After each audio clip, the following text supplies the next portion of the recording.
Well, day 2 of the first test in Galle brought more struggles for the West Indies. Sri Lanka, who started the day on 267 for 3, were dismissed after lunch for 386.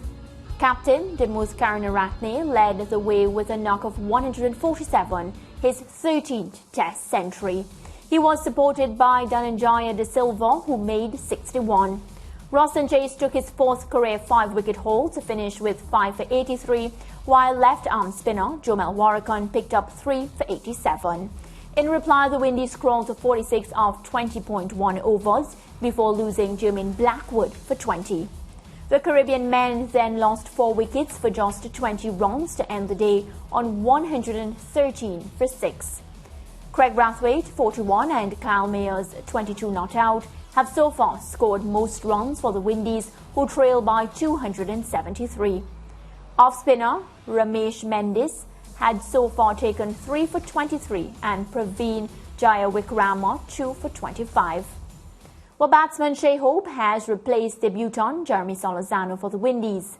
Solozano suffered a concussion after being struck on the helmet while fielding at short leg on day 1. This is what Brathwaite said about the team's performance on day 2. Well, very impressed, with the guys, but all the guys' effort today.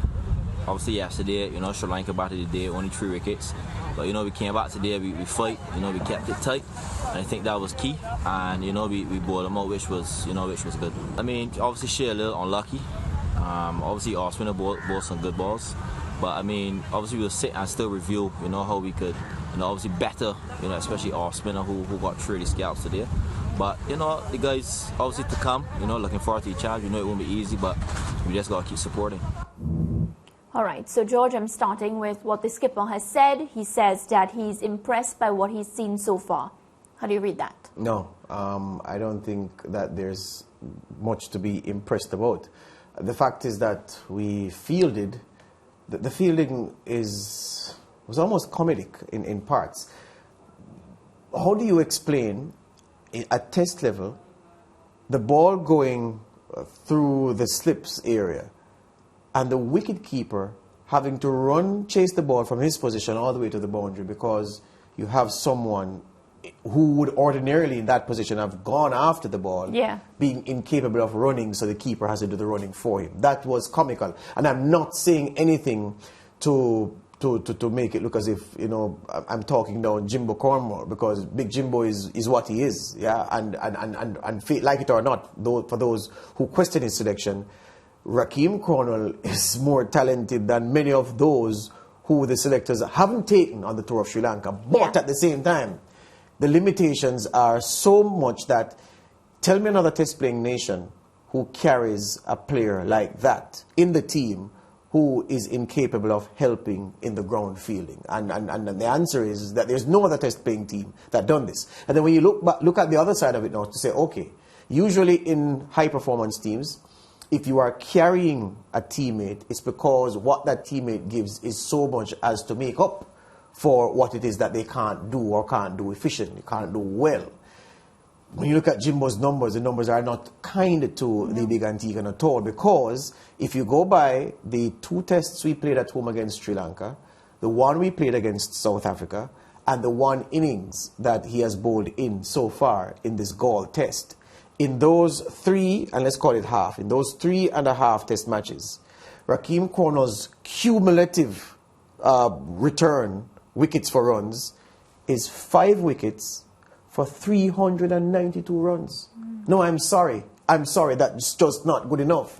But the fact is, remember now, the primary point is this man that we're talking about now is better than perhaps most of what we have in the Caribbean available for test cricket. It's a fact. But him being so, it's not good enough for test level.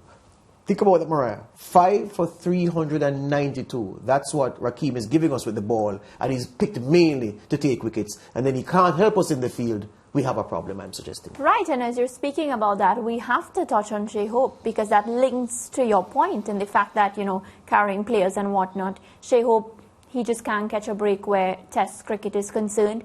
10 runs, of course, he came in to replace Jeremy Solozano, but still not good from him, from somebody that we expect to put runs on the board for us? You know, I've been very much someone who has been critiquing Shea Hope over the months. I hear you, and I'm not disagreeing with you.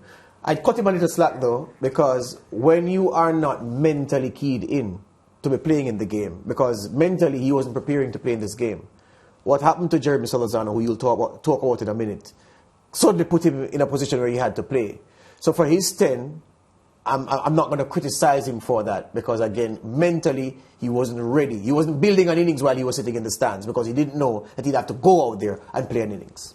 Yeah, let's talk a bit about Jeremy Solozano. As you said, very unfortunate, because it's somebody that I personally was looking forward to see. He's shown his potential in different other formats of cricket, and it would have been good, based on the point that you made at the top of this segment, that we really don't have a pool of players to pick from when it comes to Test cricket.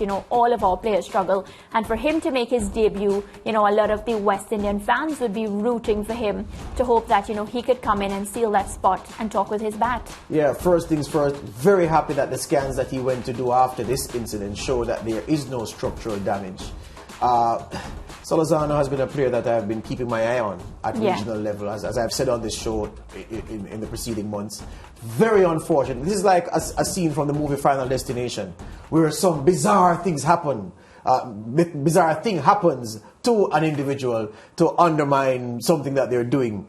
And nobody could have scripted that his debut would have ended the way it did. Very, very, very sad for him. I really hope he recovers.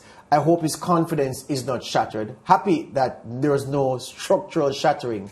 But this young man, he really deserved a break. He didn't get a break, and I'm sorry for him. Yeah, but he'll come back stronger. Knowing the mindset of the player, this is just a setback, but Jeremy Solozano will get his opportunity again, and I'm pretty sure he'll come to the party. What about another one of our players, Roston Chase? He didn't talk with the bat, but he was able to pick up 5 wickets. Yeah, my favorite cricketer in the West Indies, in right now, on the current form, in any format. He delivers again another 5 for Chase. Chase's bowling returns have been quietly impressive for the role that he's asked to play with the ball. He's not the main spinner, we mustn't forget. He's not the main spinner, but he's been taking wickets like main spinner. He's been taking main spinner wickets without being the main spinner for the West Indies. He is an intelligent man. He's a good batsman, a test class batsman, and he's showing match after match that he's also a test caliber spinner as well. But the question the Caribbean folks are asking, there must be an injury concern around Kemar Roach, why he didn't play in this Gold Test, or perhaps it is that the coaching staff read the pitch and felt that Shannon Gabriel's pace was necessary rather than what Roach would give you. But all in all, it's a disappointing showing from the West Indies thus far, but the game is still alive, I believe. You think it's alive? We have to get 273 to win. Yes. Just a couple days left. Well, not to win. Well, it's the first thing. I know what you're saying. What you're saying. You don't have to correct it. Here's the thing. Sri Lanka in their innings benefited from 2 century partnerships. The first wicket, there was a century stand there, and then for the 4th wicket, there was another century stand. 2 century stands made a huge difference to the Sri Lanka first innings total. We are six wickets down. If we get an 80-run partnership here, or a century stand, from hold down. I'm not really confident, Mariah, if you press me, but if we get a century stand here, I think we are in business. I think the game is still alive. And you don't think it's going to end in 3 days? Mariah, it can end in 3 days. We're talking about the West Indies. We're talking about the West Indies. It's really sad for you. I'm trying to be optimistic, my friend. I know, and that's where you lost me. Yes, I know. I surprised you with that. I'm trying to be optimistic. All right, we're taking a quick break and we'll come right back. We have a lot to talk about. Don't forget about the fight with LeBron.